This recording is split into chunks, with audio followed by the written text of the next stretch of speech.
pero kahit sa simpleng enerhiya, I see na kung ano man yung mabubuo nyo na connection ngayon, ay pwede nyong panghawakan ng long term. Yes, panghabang buhay, pang forever ang ganapan. Although walang perfect, walang overnight, okay na. Kaakibat marahil na pwede nyo pa rin pagdaanan ngayong buwan.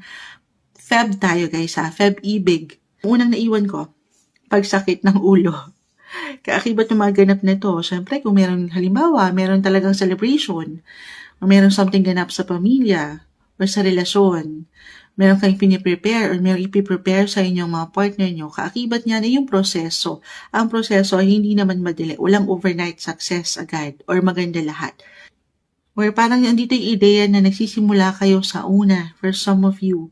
Para bang sa hinabahaba ng prosesyon, eto na. I see you. Baka itong selebrasyon na ito ay wedding. Alam nyo, kompleto Ricardo.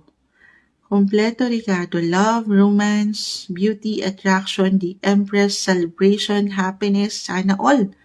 Mapapasana all sa mga Scorpio. Feb ibig, love, love, love. Pero sabi ko nga wala namang perfect relationship. Sasabayan ito. Ano to? Wedding card guys. Maring merong love. Marriage proposal for some of you. Gusto niyo ba yun? Hindi rin ako sure kung gusto niyo yun. Pero sabi ko nga, it could be unexpected. A surprise.